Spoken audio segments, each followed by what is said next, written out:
Fragments of silicon, now available to coat any surface.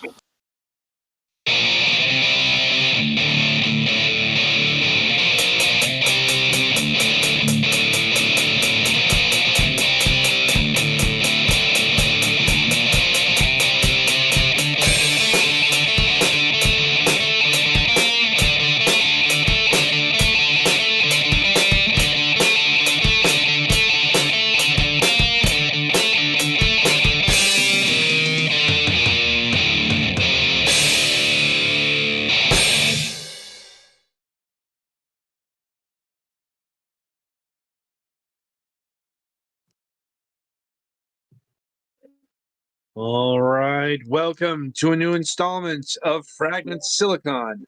I'm your host, as always, Adam, and joining me are Petty and Golix. Right, so let us transpire to the news, if there is any. Petty, why don't you start us off this week? My sinuses want me dead. Oh.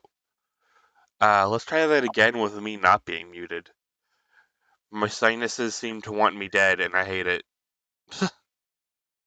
Once again, It's no fun. Apologize if my voice sounds weird because, yeah, everything is currently stuffed up. It is. It's a bit noticeable, I'll admit. Yeah, I've been stuffed up for the past few days, so hopefully this dissipates soon. As far as other things, saw my primary care doctor yesterday, and that was, I guess, fine as far as doctor's visits go. No new blood work. She's a little worried about my blood pressure, though, so it's something we're going to look at when I see her again in 6 months. Did you tell her it's just because of the world conditions? And I guess one thing that kind of sucks is when I was there, I accidentally left my wireless earbuds for my phone, the case and one of the earbuds there. Luckily, because I have a set of Galaxy Buds, they let me know where they're at, as long as somebody with another Galaxy phone has come by near them. So I could see that, hey, they're still at the doctor's office. Call the doctor's office. Yeah, they found them. So when I go down that way for my Botox injections in my leg on Friday, I can get my earbuds back, and that will save me almost $200. Are you on blood pressure medication? Currently, no, but it's something we'll look into if my blood pressure is still high. Surprising. I know. I do know, actually, as I take blood pressure medication, and many people in my family do. It's a hereditary thing. Yeah, it's one of those. It's not quite bad enough to warrant medication, just something to keep an eye on. Mm-hmm. In the meantime, just try eating foods with negative salt. Yeah. Well, I usually eat low sodium foods anyway because I have a tendency towards kidney stones. Mm-hmm. And yeah, Friday's gonna be fun because, like I mentioned, I'm gonna be getting those Botox injections in my legs, so hopefully not having as bad spasms. And Do they help? For the most part, yeah. I mean, they help a lot better than nothing, so. Fair. And I'm also going to talk to my doctor about if I'm a candidate for something called a baclofen pump.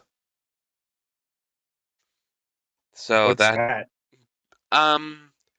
It's kind of like an insulin pump, only it's more delivers a medication called baclofen directly into my spine constantly from a motorized pump surgically implanted. Sounds a little bit viscerally uncomfortable to consider, but useful. Yeah. I mean, it's what- usually a what's last resort. What? what's the medicine for? The medicine is a antispastic medicine. Okay.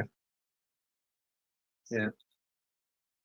Because I'm already taking the oral version, but with basically my pain management doctor and my neurologist have been going at it like a freaking divorced couple, where one of them keeps lowering the dose and the other one keeps trying to put it where it should be. So it's literally driving me mad because the lower dose is so low it's not even worth taking. Right. And Taking a apparently the PCP most higher dose likely. is causing problems with my liver and or kidneys. Then That's Mhm. not good. yeah. So hopefully I can get the baclofen pump and won't have to deal with this crap. Yeah. Hopefully that works out. hmm As far as games go, not really a whole lot new. I've just been kind of browsing Game Pass because it's fun. Right. I'm thinking about downloading Atomic Heart because it looks kind of interesting, but I need to make some room on my computer first. Yeah. Mhm. Like, be wary of that game. I mean, fair. Like It's one of it's those. It looks interesting enough that I'd play it because it's available on the Game Pass subscription, but not like go out and buy it. You know. I've heard it's problematic. Mm, Like we might be getting into that um uh like maybe next week. Not sure. Like all right. it's the other problem game of 2023. Yeah. And it's But only February. yep. Um. Oh yeah, and I guess the other fun thing is I finally have my knee injections scheduled. This is for the gel to hopefully protect my right knee better to hopefully stave off needing a knee replacement.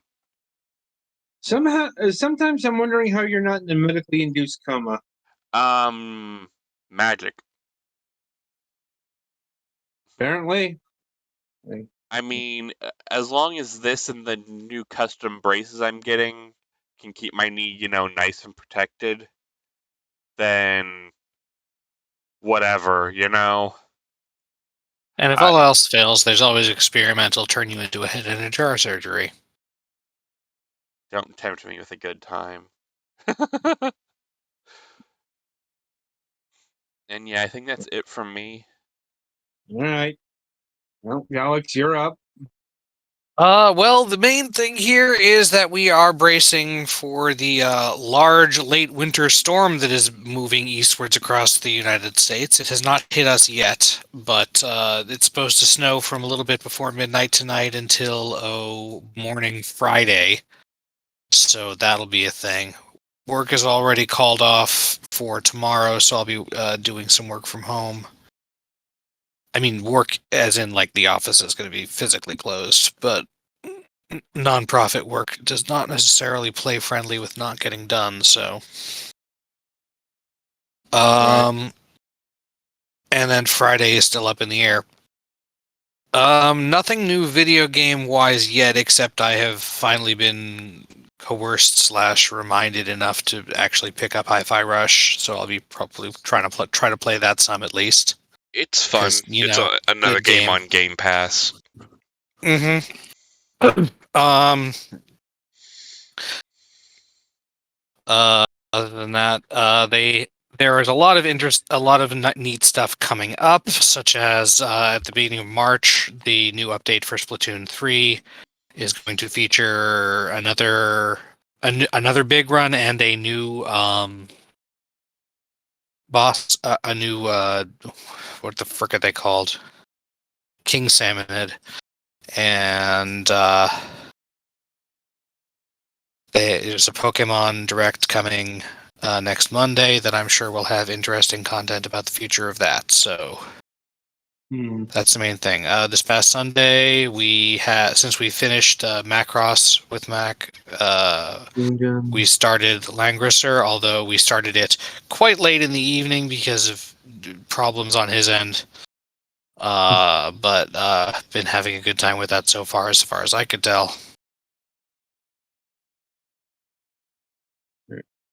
All right. And that's all I got for today. All right, then. It's my go. Well, let's see.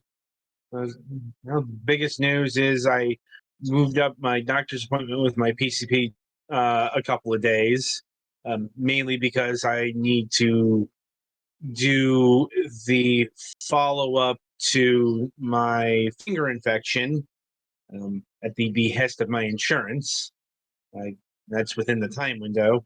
It's 2 days, so I mean, I don't think anything will come of that, or rather, um, my finger is fully healed, so there's nothing more that needs to be done with it.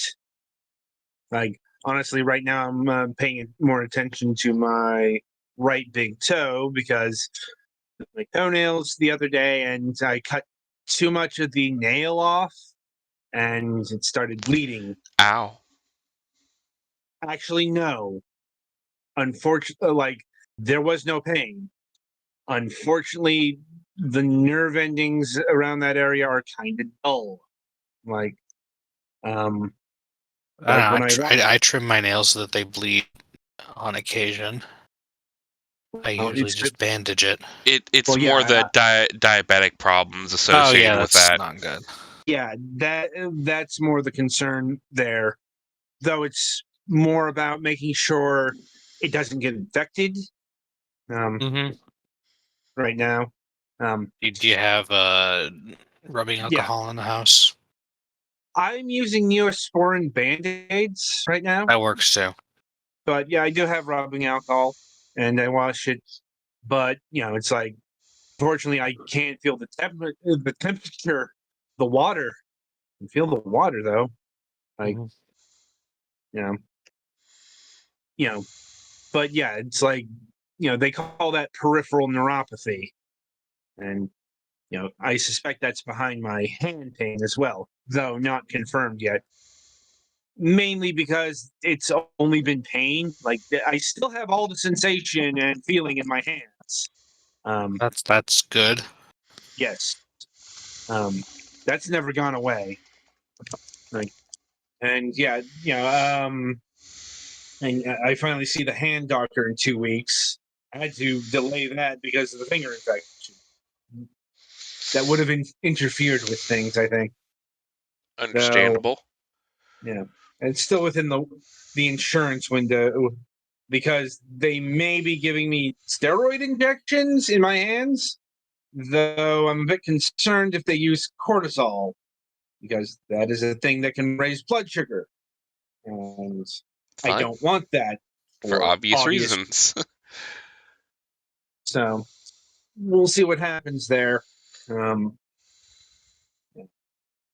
Outside of that, in gaming news, outside of the games I've been playing for the week, I've been playing through Dead Space 2, Chapter 3. I know people swear by this. They say it's the best one, but I'm like, I'm enjoying it far less than Dead Space 1 so far.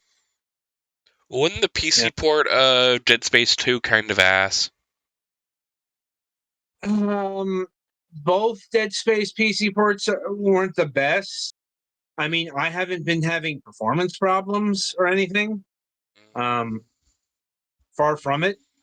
It's like, it's more people swear by the pacing in this game, but I'm like, I'm not a big fan of the, bum rush. The constant bum rush that this game does from the unlike the first one where it does the slow build thing into horror, it just starts you out, with necromorphs, far as the eye can see, and it's been doing that for 3 fucking chapters. Like, yeah, it's got slow points, but not compared to the first one. Like, I think the first one, at least so far, has been much better paced. Granted, I'm not exactly sure where chapter 3 lies in the Dead Space length. I'm like, but also I am using a controller, so the game controls a lot worse. Well, this port was also from EA's shitty mouse acceleration on everything days, so I can kind of see the controller use. Yeah. Unfortunately, because I'm using a controller, it's got that fucking analog oversteer. I know people. I know there's some people who don't notice this. I notice it every fucking time. Yeah. Look, if you're playing the Steam version, you may be able to adjust the Steam controller settings to deal with that, but I'd have to go look into it for you. Yeah, I'm like, or I have to look it on the PC gaming wiki. I know it can be specifically if Steam uses your controller as a Steam controller. It can do some anti-oversteering stuff for you. Anyway, we should probably march forward to the interview. Yeah. Anyway, so joining us this week is Rafael Lontra of MITO Games. That's me. You can call me Lontra. Maybe it's easier than Rafael. It's not a very American name. Fair. But anyway, so how we like to get started is we like to get to know the people, person, whatever, behind the games, the studio, and what for. And we do this by asking this particular question. What got you interested in video games, both on a personal and a professional level? Well, that's not a very short answer, but I can try. The thing is, I think I always wanted to do this, but I'm a bit older. I'm 40 years old now. And when I had my first video games, this was not a thing, you know. We didn't, especially here in Brazil. I'm from Brazil, a small city. It's a capital of a state, but still very small. And I had no idea when I bought a game and I got a console and we saw the brands, and I had no idea this could even be a job. You know, this was something beyond imagination. So my first educations was I'm technician in mechanics. And then after I finished that, I started studying music as a teacher. And after I finished music, I started doing video games. So it was a late change. But I think mostly, oh, it's nice that they're flying a bit. It's a bit bugged, I think. Maybe I send the link of a different version. I'm not sure, but it's okay. It's playing quite well and running smooth.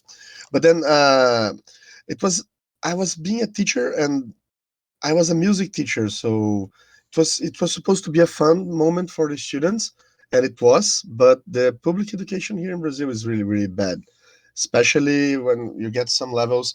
And I would get home after teaching. It was still a trainee, not like a real job as a teacher, but I had to do for 2 years of each level of educations, and I noticed that it was really difficult to make a change, so I saw an opportunity with games to make educational games, you know, and help teaching people. And we made a very famous game for the kind of SAT tests here in Brazil. This was our first product actually that went viral, and we had some success with that. Got some prizes and stuff. But for me, it was more like this natural change. I always liked it. And then after I graduated in music, I wanted to have some vacations because it took me like 10 years of a lot of fun to graduate there. And but my wife's now wife, before she was my girlfriend, she was not so keen on that. I said, no, you just had your vacation, so you want to work with games? Let's start another course here. So the very same month, I was already studying video games development, and I got, in an event, I met someone and started working with it. It was really, really quick. After I decided that, I was already old enough and had to work properly. So, but at the beginning, it was quite difficult. We were, I was co-founder of the studio. I didn't have a salary for like the first 5 years until my daughter was born. So it was a bit of a struggle, a bit of, stubbornness, a bit of craziness, and the situations. But I always wanted it, and the moment I saw an opportunity for that, I started doing it, and then I've been doing this ever since. I wanted to do a game development course even before, like 5 years before I really entered the game development courses, but the class didn't start. I couldn't apply, or something happened. I don't know what happened, and I didn't do it. So I was still in music, and then years later, I remember that, discussed with my girlfriend, and that was like ever since that, it's been on one way down or up, non-stop, just rolling, and I'm loving it. After 8 years working with that, we're finally doing entertainment games. So we stopped a bit from the advert games and serious games and applications and websites and anything clients would pay for, to actually invest in some of our entertainment games. So uh, this is a new phase, and I'm really happy about it. But that's how it works, and that's how it started. It was a bit, out of, I don't know, nowhere, but it had to be at the same time. I hope you understood. I think we did. Um, yeah, I mean, quite the long path to take, but not an unfamiliar one as on the indie scene. Though I do admit educational games don't come up too often, um, mainly because there's not too many people who make educational games. Not unheard of, at least on this program, but you know, it's usually I wanted to make game X or something of that along those lines. But anyway, so how long ago did you make did the MITO games make the shift from educational games, advert games, all that to what you call entertainment games? Wow, it was a kind of a blur line, because the game that you played, War Dogs, it's actually an advert game. So it was like the best advert game we ever made, and it was so good that it got to consoles. And then we got a taste of that, and I especially had a pinch of how to deal with the community and participate in lives and do streaming of games. And I was like, well, this looks kind of fun. I want to get me some of that. And also when we saw the sales, the thing is, War Dogs was a game that we were hired to make. So as I said, it was an advert game for a brand of clothes called Head Nose here in Brazil. It's very famous. They sponsored UFC and surf and double World Surf Association and stuff like that. So they wanted to make a game where they would be more known and everything. So the game got too good, and instead of a mobile game, it became a PC game and then a console games. Uh, so, but we had a very small percentage of the game, because we were paid to do it, and then we had the publisher to do also the porting for consoles and everything. But we saw the sales and said, well, if we produce things well, if we organize, now we are an experienced team, we have 15 people in the office, if we use some of those people for a bit of the time, maybe it can pay itself. Let's see how it goes. And then we started doing the 4D elements, which I also sent the demo, but it's also on Steam. And we wanted to release it really quick, but then we understood that it shouldn't be like that. You have to take time with the Steam store and get a wish list and do the marketing. And so we were learning. We've been postponing the release for like 6 to 8 months now, and now I think we have some support for the cultural sector of the government to do the porting and by ourselves, and also marketing. So in the last year, I would say we delivered War Dogs. It was April 2022 or 2021. I think it was Mhm. 2021 that it was released. So for the next year, we'll be doing the 4 elements. And now this year, we have like 5 games in the line to be released. We have to even manage the dates. And the idea is for this year to have at least 4 of those games published and one big game to be released next year. So thing. It was very recent, and we are still building the community, which I think is one of the most important things to be successful. You either have a really, really good hit that people will like it and you get known, or you keep doing games and you get more known, and you spread it to people and content creators, and then it goes more, organically. We are trying to have a hit, but doing the work to make it organically also. Yeah, that can always be tricky, Yeah. especially when there are so many games in the universe now, like stars in the sky. Yes. But anyway, so yeah, I got to admit that jump happened a lot more recent than I would have expected. Like, I was expecting more like 3 or 4 years ago, but only like last year. Like, Yeah, War Dogs was the base for that. So we've been working on it for the past 3 years and released like 4 years. So we got the feeling and have some better games with time instead of just small projects, and some technologies that we developed to make quick versions, especially for advert games, and some tests. So this is like a cow that we say that we can milk a bit, but really working with better games and being able to create stuff and do better animations and create our own story, I would say for the past 2 years mostly. Because even War Dogs wasn't our storyboard, wasn't our character design. We got the project already from a previous company that wanted to make it 5 years before. So we remade everything, even the characters and all the graphics, but it was not our idea. So For the Elements was the first one that's our idea.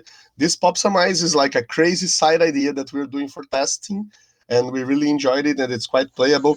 I will give you a hint: the new weapons are really more overpowered than the first one. So any of the two weapons that you buy, the next one will be a big help for you. But this was more like a side project, so we will release it on early access now, also to learn, because we have the demo for the elements now. We put this on early access. We are really learning how to do everything, to create and set up this thing, to create a community page, and even I was telling you, even to upload this game, it's bigger than the easy version. So I'm having to configure everything and learn how to work with bigger games even on Steam. And then there's this year for we learn how to port. We were approved like this year, at the end of last year, we were approved by Sony, Nintendo, and Microsoft to get the developer kit and port the games ourselves. So we won't need the publisher anymore for that. We just need time and investment and learning how to do it. But it's one way, to go. right. That's how recent it is. Yeah, right. If I recall, War Dogs was published by Cubite Interactive, Yes, whom we've had on the program a few years back, and we've covered some of their games. And nice. War Dogs included. Like that came from them. Like, Oh, that's good to know. I wanted to know also how you got to know us. yeah, I'm like, they used a key site called Move It till recently, and the game was available there. Like, so Nice. Yeah, I know, yeah, know the website. I'm learning from them. Everything we're doing, we're very partners. I'm not sure if it was Cabral or Bruno who talked to you, but I'm friends with both of them. Everything we do, I talk to uh, them. yeah, So they're very good help for us. yeah. I believe it was Bruno. Okay. From the 99 Lives podcast also. He had a podcast, and Yeah. Cabral Yeah. is more technical and doesn't like to speak English that much, I think. Probably why we haven't had him on since 2020. I think. Like, Yeah, but it's very well, good. They are doing a lot of stuff, so maybe it's a good time to contact them again. we periodically do, but like I said, they haven't responded to my more recent missives. That Oh, happens. Like so. Anyway, getting back on your company here. yes. Yeah. So you know, you've mentioned that MITO Games is developing 5 games currently, or working on 5 games. Like, Yes. all right, It's a bit so crazy. I'd say so. Like, how is that divided among 15 people? Well, some of them are small, some of them are produced in a different path. One of them is a new thing. This is first time we're talking about it. I cannot post about it, but I think I can speak about it lately. We were approved by Epic Mega Grants. from Unreal. They have this program to help studios to develop games, but our proposal is not one game specifically. We are making a residence for students of the Unreal tool to practice with us and have a portfolio developing one games with our aid, and we'll be helping throughout the process. And so this is one of the games, and we have one game from another culture call that's also opening. So we are really investing in two titles from ourselves, but we have means already to finance and fund the teams to make three other games. That's how we can make it, without like taking everybody from the clients and really going bankrupt if we don't start selling the game, or if they don't sell well. The idea to make advert games and educational games was to have a more predictable income of money. So we were incubated, we made all the sheets and planning and business plan that we had to do and learn how to do. So this was useful for us and also for them as incubator to have the feedback and the control of the company and really teach us in that way. But now we are starting to spread and try to take some risks, but calculated risk, smaller risks. We are not stopping everybody for 1 or 2 years to make those games and bet on it. No, we are betting on two games that we planned in advance. And oh, you're dead, you don't have more bullets. That's a shame. That's how it is. And but then the other ones, we really, from our history and our experience with writing for calls and the products that we developed and delivered, and also that drive, to have the sector being developed. This is something that we always do when we have a call for a cultural project. We always make a web series on how it was done, and we teach some kids a bit of the process and everything. So from that, we got approval to make more games, and I think this will be an awesome phase for us. It's like, for me, it's a prize from us trying to go for the console porting, and really it took some time and effort to be approved from all the stores and the registering and everything that I don't like, but I had to do. For us, it's like a prize on that. So we'll make really good use of that resources and also of the opportunities that we are having. Also with this Unreal Mega Grant, we have the opportunity to go way, way higher in the technical and development level. We'll be able to know the tool way more than we learned by ourselves, than we knew from the experience of our team. We'll be in contact with the creators of the tool, and they will have all the interest in helping us to learn and to teach more people and also to make better games, because the idea of this residency is that each batch of students will have at least one game published by the end of their experience time, and they also have a grant for that. And that's a very interesting project. I think it will help foster the sector here, and that's why we're being so bold, I think. Yeah, admit, I don't think we've encountered a developer who's gone through the Epic Mega Grants program before, so don't know Nice. too much about that. But I gotta say, you are taking an interesting approach to game development that we don't often see from indie developers. Usually because they don't have the resources or what have you to split across 5 games. Oh yeah, that I wouldn't advise that on with your own legs. That's why I meant we planned for two, and we delayed one of them, which is ready already.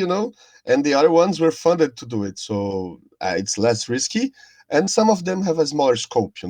One of them is really, really a big game. We probably, I said five, but we'll probably release four this year, and one in the half of the next year probably, because it will be a really big title, and we want to make this like print our brand there and show what we can do.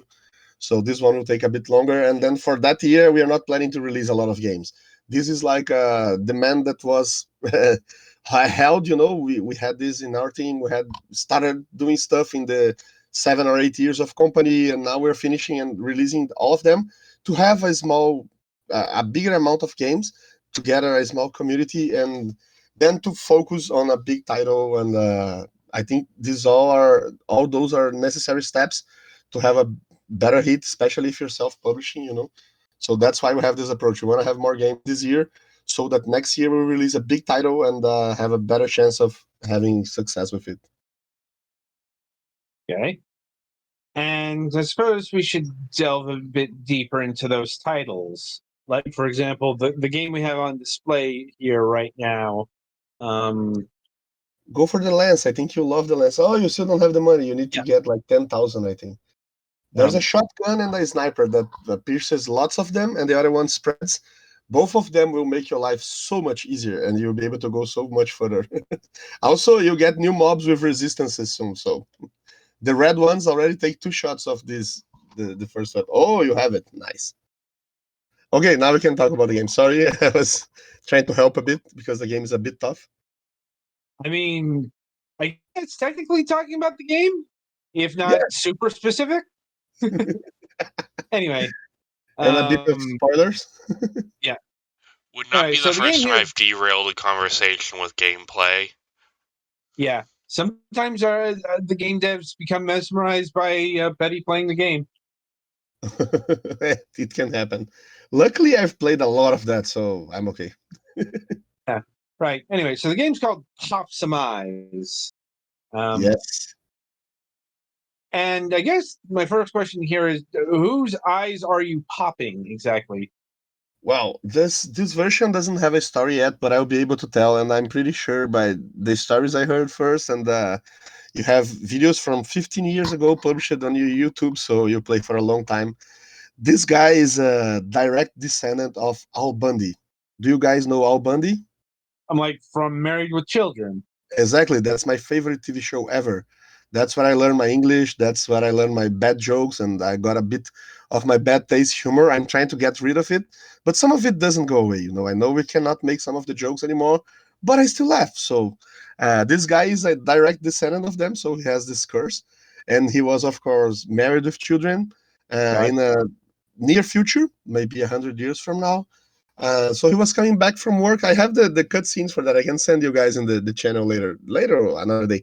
But soon we'll have the intro. And then he solves a propaganda from the jail. They have a new jail system where you are teleported. You travel to distant worlds and your life is hell. You'll be battling aliens for the rest of your duty until you get the planet free of the mobs, and he was in a bad mood out of beer, and he decided to go for it. So he punches the first police officer he sees when he learns that, and then he said, oh, it can't be worse than my life married with children. And then he got sent to that space jail. This is his robot friend that he can buy his improvements, and the idea is that he has to get rid of all the monsters. It's like beating the game so that he can be free, not necessarily go back to his wife. He will probably go to a different planet later, but that's the plot, So this game is supposed to have like some fun lines, just like Duke Nukem in 3D, and most of them inspired by Married with Children. Whatever is still possible to be published. Luckily, the monsters are fat, so that gives a good excuse. I'm like, so is this game like licensed or anything of that nature? Like what? I mean, you mentioned that it's based off of, it's got connections to Married with Children, which Yes. is, I'm wondering, has that caused any problems yet? No, not yet, because it's not even released or anything, and the version of the game doesn't have a lot of it. So we'll have to tone down lots of the jokes. We won't be able to say everything that L used to say. Those things don't have place anymore. We understand the world better now, and I think we That's we can learn the bad that a few actions and jokes that we used to do and think it's fun can do the real harm. But I think it's a good reference. So I'm trying to adapt some of his jokes to this alien world where he can just complain about life and be, a guy in a bad mood saying weird stuff, but not being offensive and not giving too bad examples. got to admit that's a balancing act considering Married with Children.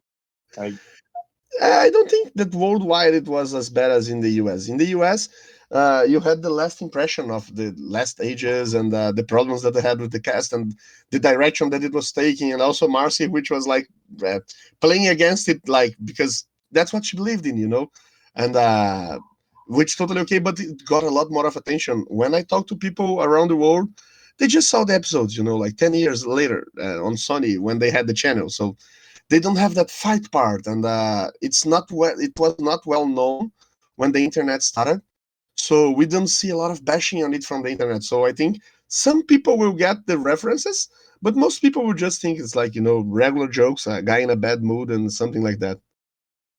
That's the aim. I hope it doesn't go cross too many lines. Well, I mean, I guess only time will tell there. Yes. So are you concerned about incurring the wrath of like Sony or what's the point, Fox? Nah. I think that it's easier for us to get the rage of Wizards of the Coast because the monsters slightly resemble some of their IPs, but Oh, that's the not Yeah, I good. was gonna we say cannot say the name. when Adam said whose eyes, I was gonna say, well, I think if I answered that question, Wizards of the Coast might get annoyed at me Well, no, based on the gameplay. they are called Zoi. It's a Brazilian word for big eyes, Uh and huh. that's it. Legally distinct from any other monsters you might have heard of that are primarily Oh, one large eye with lots of tentacles with littler eyes on them. yes, yes. You might have heard of that. It's a very common design in the alien world. Yes, the infamous B dropper. In Tibia, they had a different name for it, right? I forgot what they called. Mm. Well, yeah, they would have to call it something else because Wizards of the Coast has marked beholders in Yes, this capacity. I think we can Um, say the names here. It's not a problem. But we Yeah, try to make I it a was bit joking distinct. about that it being an actual problem if I talked about it. Yeah, no, it's not. yeah. And the physics is a bit crazy. You see, the mobs are flying away, and when it used to happen when you walked over them. I think this version is also missing a bit of the purple fog, but it's very playable. You have the. I'm not sure. You probably have the latest version. I haven't played for a while. Can But only you assume think so. it's enjoyable? Is the mechanics well balanced, and you're learning your way to dodge the beasts? It does say this is build version 20, if that matters to you. Okay. You're bad. Uh, Anyway, every 5 waves there's a boss wave, so it's a bit harder. so it's a horde-based FPS. Yes, yes. The idea is a bit of a roguelike where you can but it's more like not a dungeon crawler, but one-way run, just arena survival mode. You have to endure the 20 waves, and some of them are a bit harder on purpose. One thing that we want to have with the early access is the opinion of people, and if we sell it a bit, we might want to make a real boss on the end of each fifth wave, to make a bit more like Duke Nukem, and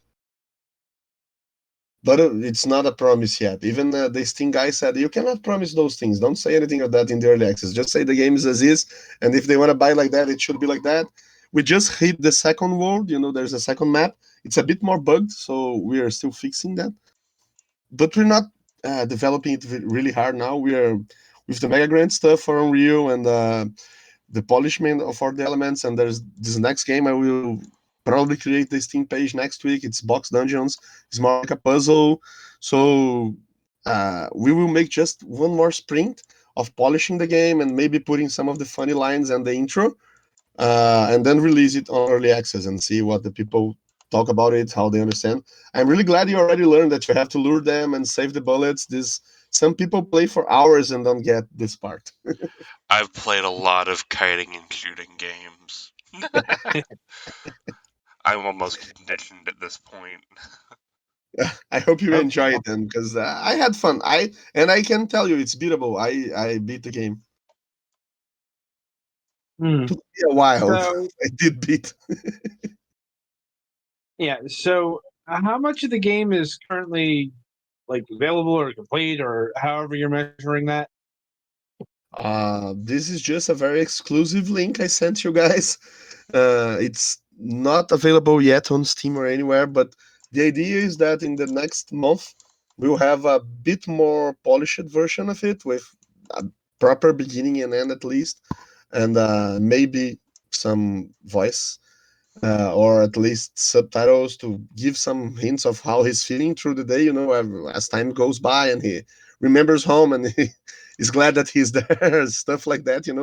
more heavy on the family issues, I think, than the original Married with Children jokes, but with some adaptations. He can tell stories about how the Zoi acted like the fat women that came into his store and stuff like that. We can use some of the verbs that he used, but referring to the monsters and not being offensive to anyone, stuff like that. I still have to figure and cut this and cure what will go in, what will not, and maybe get some better voice acting for that.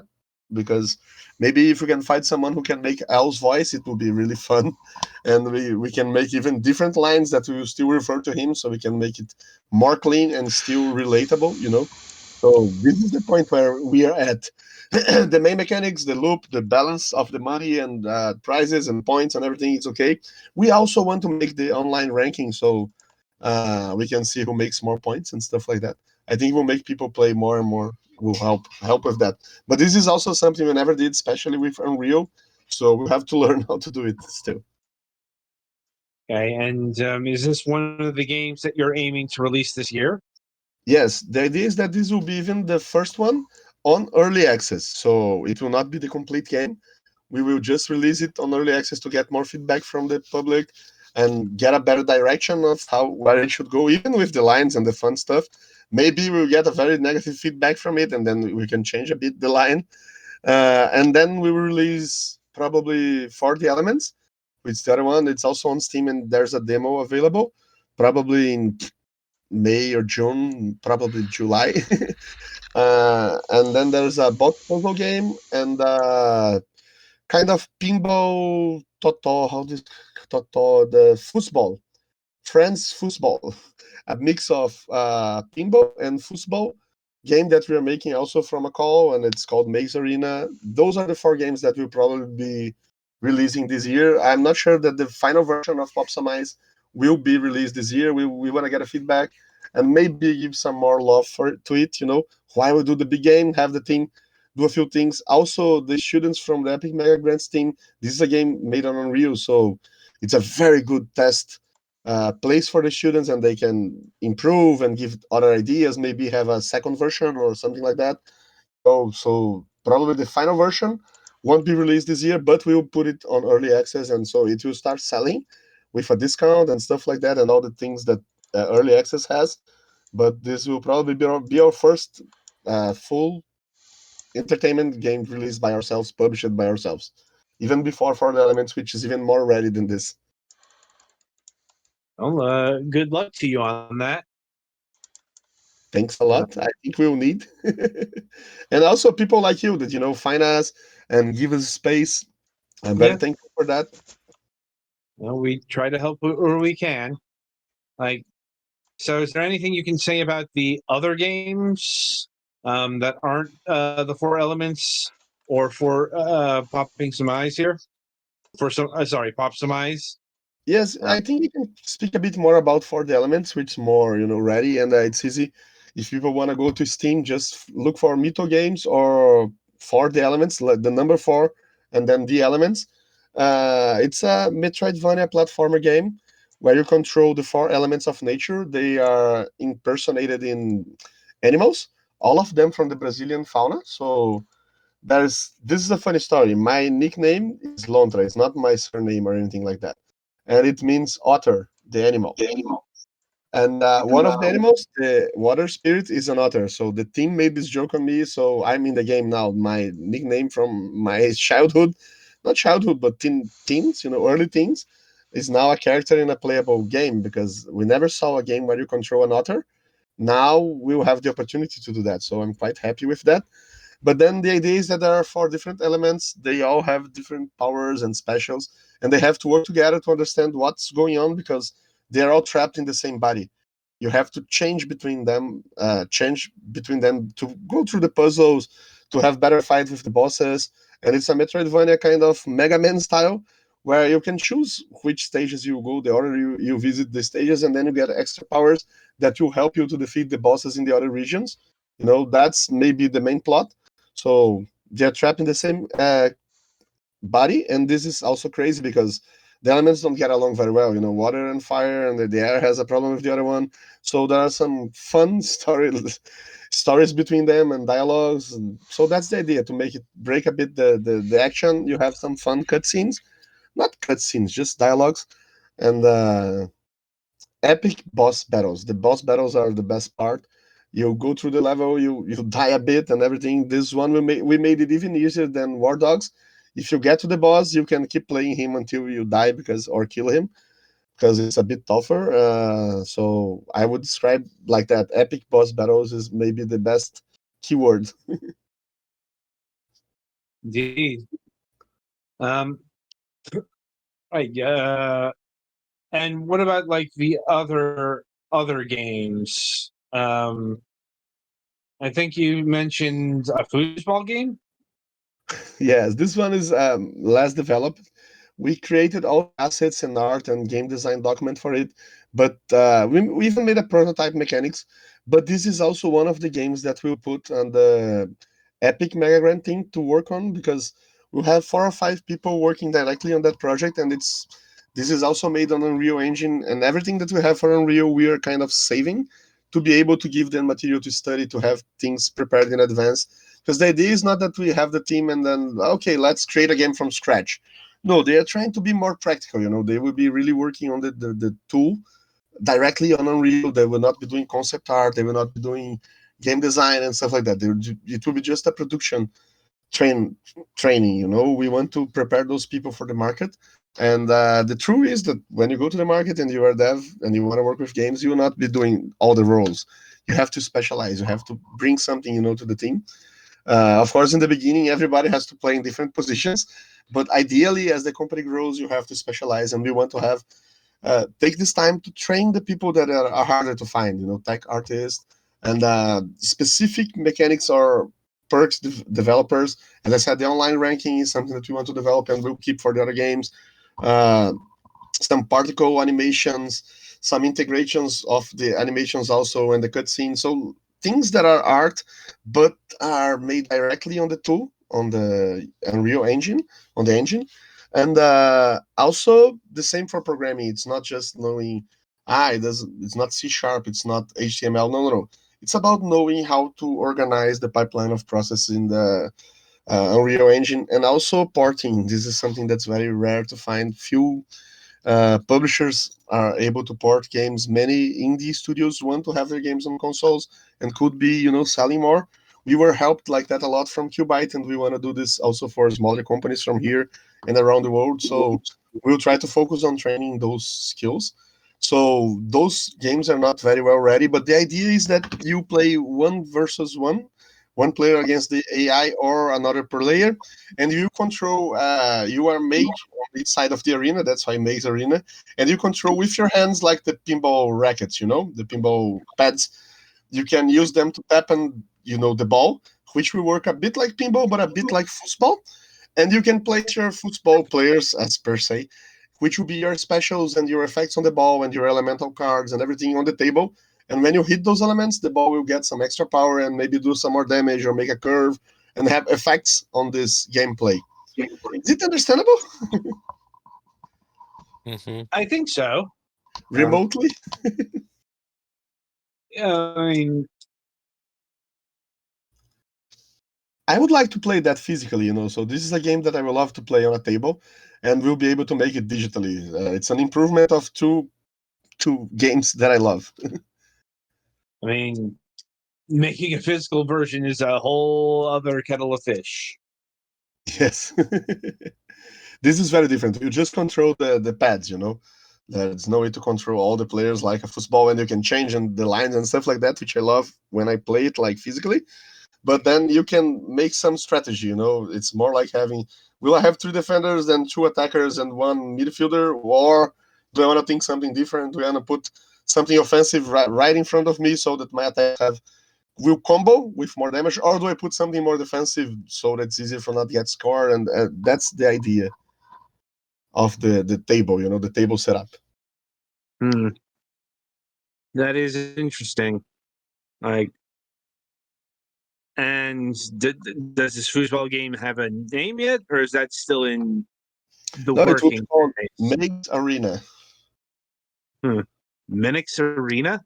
No, Maze, Jim, from Meg, the RPG class. I don't know if I pronounce it Oh. correctly because I grew up speaking like that. So this is not a word that usually pops up in my business conversations.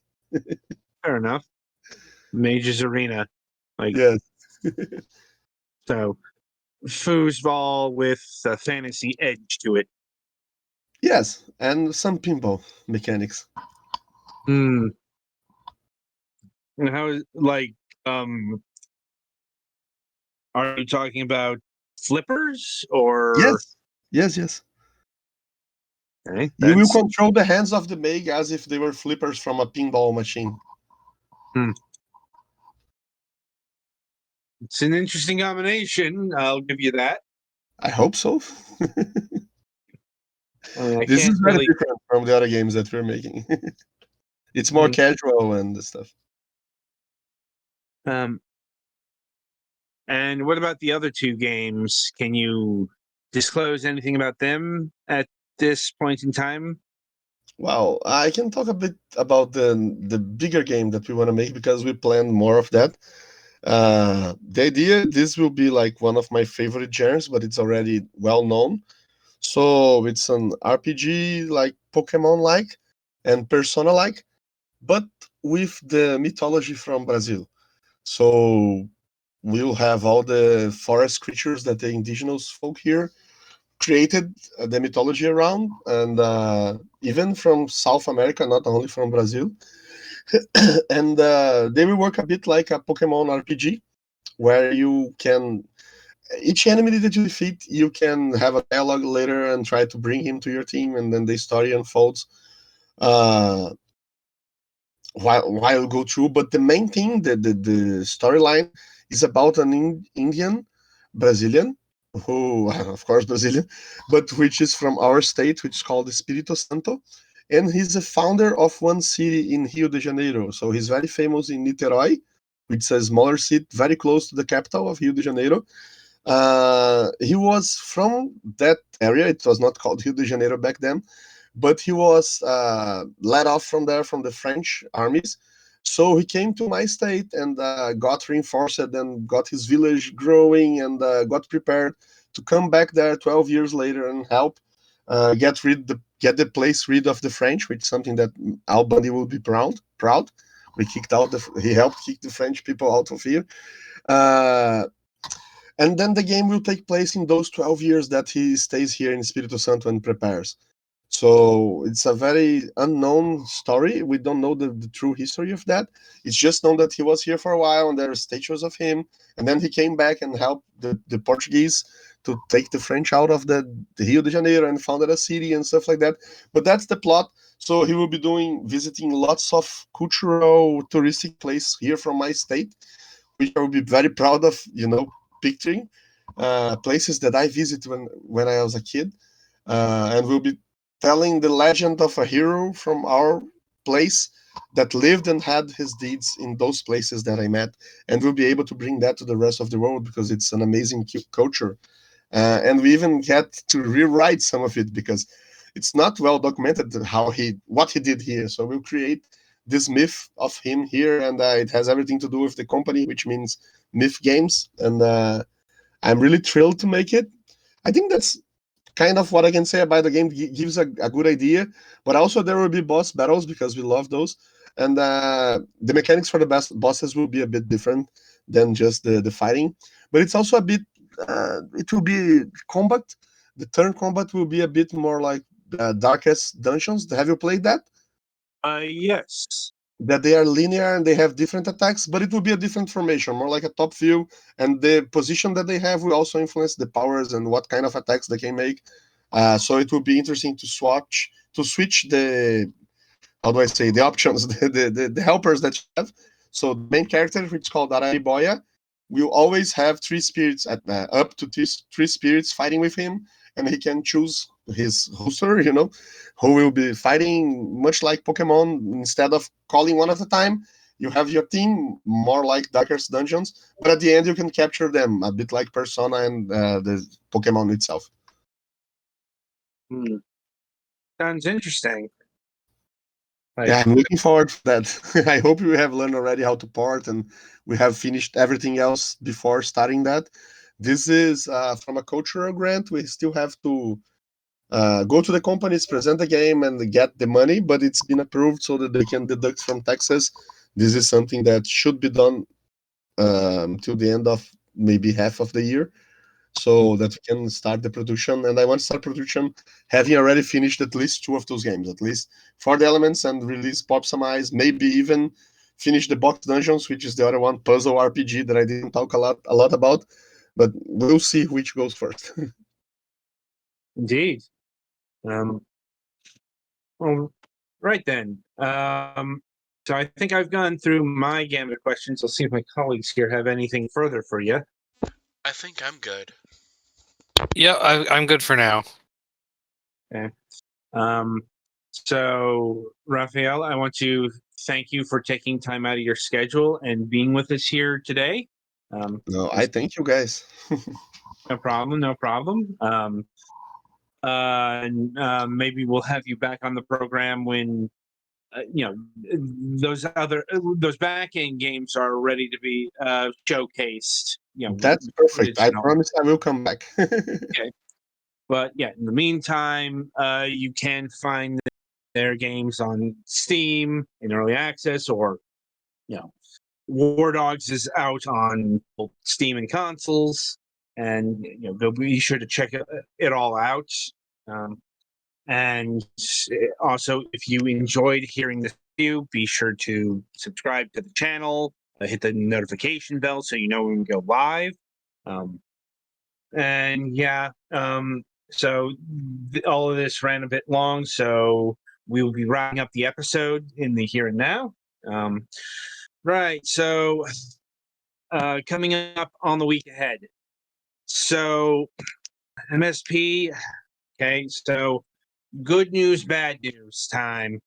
The good news is Mac has announced that he will be joining us this week. But he might be a bit on the tired side. Bad news is, unfortunately, our guest this week, Ryan Colt Levy, had to bow out at the last minute. Apparently, it's a combination of really long day today, and he has to save his voice for actual VO work tomorrow. So that has tumbled down all the way into May. It's unfortunate, but it's as I've mentioned in weeks past, it's it's a thing that can happen. At least we have enough stuff to fill in inside the studio to talk about today. So yeah, I mean, it's like literally just a few minutes ago that this came down the fucking pike. So never happy with that, but there's nothing I can do either. Anyway, so coming up, We cannot magically cause people to appear on our broadcasts, unfortunately. no, and if there's any grumbling from Mac, well, once again, there's nothing that can be done. Mm-hmm. So anyway, no Friday show this week. And coming up on the Sunday reviews, we'll be having reviews of Billigan's Gold, Sonic Frontiers, Boltzmann's Brain, and The King's Dilemma Chronicles. So until next time, I shall wish you good gaming.